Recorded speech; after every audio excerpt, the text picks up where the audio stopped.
Hi, this is Sally Morgan, physical therapist, craniosacral therapist, and Tellington T-Touch practitioner for animals and people. This is Tristan. He's a Corgi. Hi, Danny. Pretty cold out there where you are. We're in the middle of a heat wave. It's going up into the 60s today and maybe even 70 tomorrow when I'll be with Tristan at my job. So we'll only get to enjoy that at our lunch break. And hopefully the snow will melt. Just like not even 3 miles south of here, the snow is completely gone already. And certainly the new snow we got is gone. But we still have the same ice that's been in my driveway since November is still there. So I am really hoping that will go away.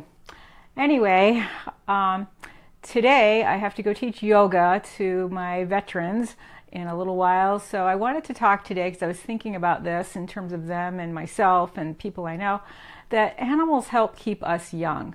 And there is a whole group of people online, I don't know, I think there's many thousands, 40, 50,000 women in a group called Aging Horsewomen, which is for older women who are riding. And for so many people, getting your first horse when you're finally done raising the kids and made enough money or moved to a place where you can have one at your house is such a great thing. And I have to say myself, some of my greatest fitness in my life has been when I was riding.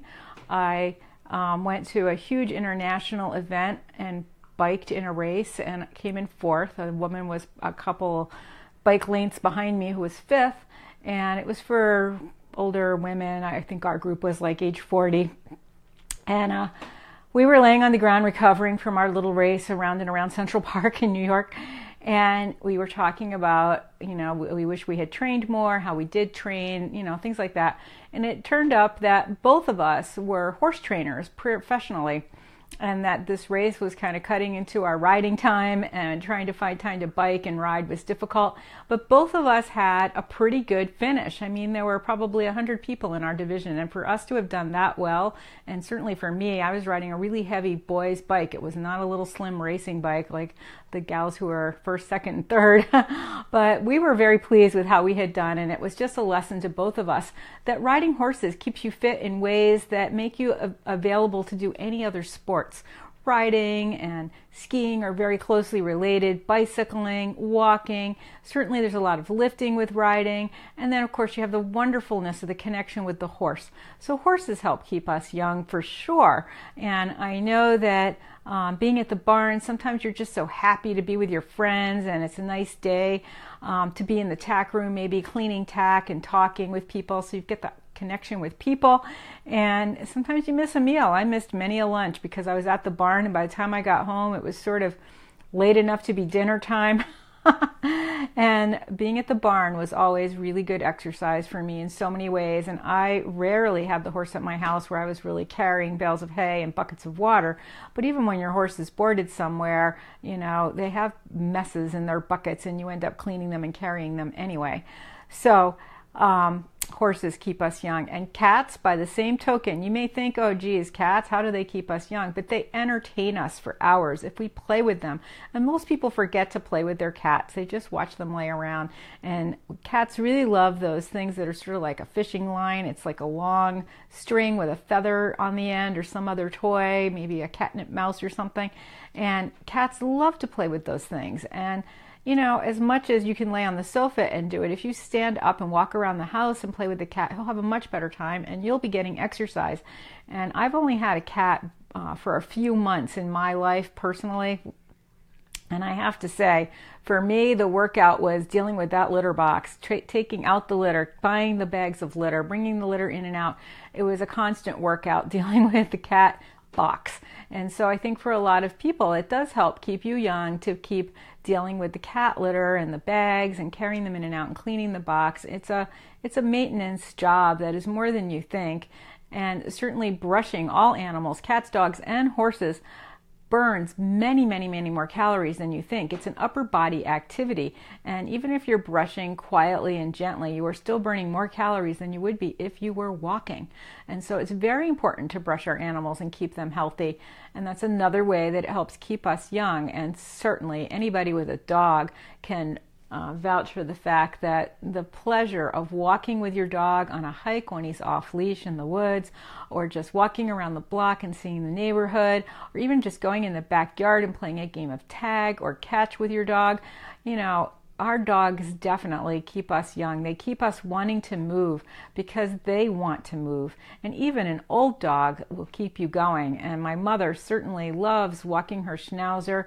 And where she used to live, she walked her every day, pretty close to a mile, or at least a good solid half a mile every day. And that was when she was in her late 70s. And now she's got chickens and horses to feed. So those animals are keeping her young now, and she's 80. So, and the same with Linda Tellington. She still rides and trains and travels the world, and partially how she does that is because of the benefits of being with animals. They lower our heart rate, they lower our blood pressure, they increase our level of optimism, and all of these things help keep us young. So if you want to stay young, get an animal. They do so much for us. Our connections with them help us feel social and included, and I don't know how a person lives alone without a pet. I would be so lonely if I didn't have a dog or a goldfish. I know when I was in college, it was a really hard time for me because I didn't have pets, and I'd always had pets. And of course at college, you can't really have anything except a fish. And boy, when that fish died, not only was I upset, but 3 or 4 of the gals that were sharing a bathroom with me, who had visited the fish every day and taken care of him when I was away, it was a loss to all of us because animals give us love, even a goldfish. Well, this was a betta fighting fish. And it was just a sad thing for everyone. To be around living things is important to all of us. And that's why so many of us have plants in our homes. And my mother, I remember saying, why do you want so many plants? They're so messy. There's so much work. Yes, they are, but they clean my air. They make me happy. They bring life into my house. And it just changes the atmosphere of a room when you have plants in the room. And the same with our pets. And certainly many people live with lots of dogs. I know many women that have 3 or 4 Corgis and live alone with their Corgis, and sometimes they even work at home. And lots of horse people I know who live alone have a dog and a cat and a horse. And so you always have company, and animals provide us with a lot of emotional support. And you can't overlook that when you're old. They are starting to allow people to have pets in nursing homes. And I think that this is a really important thing for people's longevity and health. Of course, there's a whole controversy about, do they really want you to live a long time once you're in a nursing home? That room costs a lot of money. But in fact, if you have an animal there, and there are many places where they have cats that stay with people on the floor, not necessarily their own cat, but like a residence cat. And there's that wonderful story we all know about a cat that would go and sit with people when they were dying. And that was sort of a marker to the nurses to know that person wasn't going to be here much longer, and to kind of keep an eye on them. It was also kind of a sad thing because you knew if the cat was sitting with someone that they weren't going to be here long.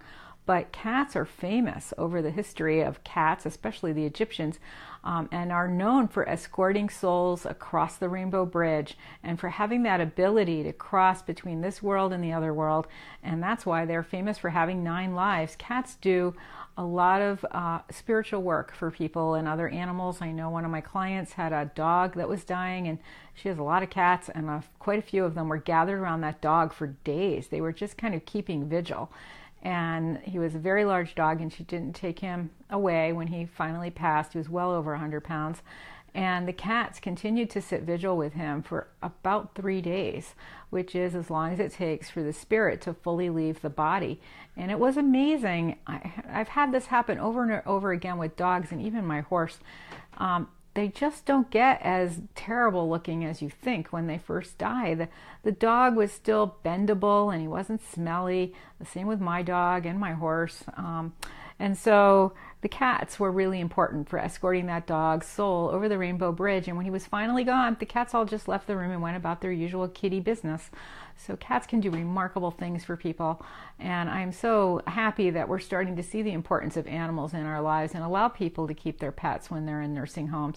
I'm not really sure how they manage the walking schedule. it sure would be great for some volunteers to be able to come over and take everybody's pets out for walks and trips to the groomers, depending on the type of dog, and help people that way, because generally dogs are pretty low maintenance animals, and they do love to sit with you in your bed when you're ill, and they create conversation between the residents. So dogs and cats can do a lot, even a goldfish, to even plants. I know that the place where I teach yoga, one spring the high school students brought cups with smiley faces on them with little plants in and gave them to many of the residents.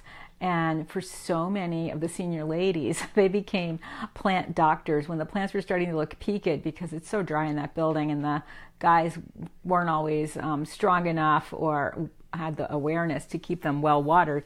Some of these ladies started keeping like a plant emergency room in their rooms and kept them watered, and they had pans of water near them to keep the air humid. And of course these ladies had a much greater level of optimism and compassion, because they were caring for these plants and they were talking to each other about how this one's doing and that one's doing in the other person's room. So even having a plant can be a huge emotional and physical boost to people when they're older. And I think certainly my mother and Linda Tellington Jones and Bernie Siegel, many people I know who are 80, their animals have kept them young and kept them feeling happy and connected to the rest of the world. Quite a few of the people I work with at my teacher-related job, they have cats at home and dogs that they've had for years. And another important thing to keep in mind, if you are older and you have dogs, or even if you're younger, make sure in your will, if you have a will, you should, but if you don't, make sure it's clear where you want your pets to go and how you want them to be cared for. This is such a critical thing. One of my friends is a lawyer, and she really specializes in making wills for people with horse farms so that the horses can be dispersed in the proper way, that the farm can go to the right hands, and the land can be maintained the proper way. And certainly somebody like me who has so many Corgi things in my house, I have to make sure that those things go back to the people that care about them, and that they stay in the Corgi Club, and Corgi Aid and Corgi Rescue can profit from the sale of those things so that other Corgi people like me can enjoy them for years to come. So make sure you have a plan for what's going to happen with your pets when you're not here with us anymore. So 5 degrees and snowing. Oh my God, Danny. South Dakota. It's sunny-ish here and cloudy.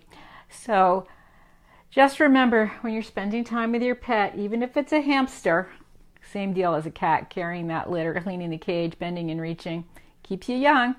Pets bring us so much health and happiness in our lives, and we are grateful to them every day for the blessings they bring us. Thanks for joining us today for this episode of Conversations with a Corgi. We'll be back on Thursday. I have to go see some horses that are pretty far away, and I'm not sure what day I'm doing it.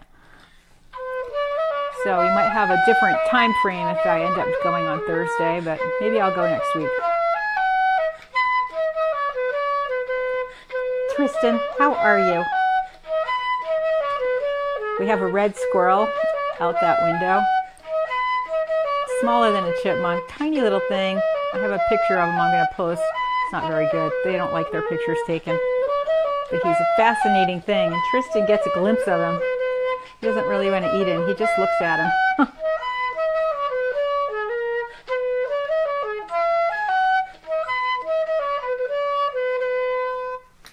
Thanks for joining us, everybody. Have a great day. Thank your animals for keeping you young.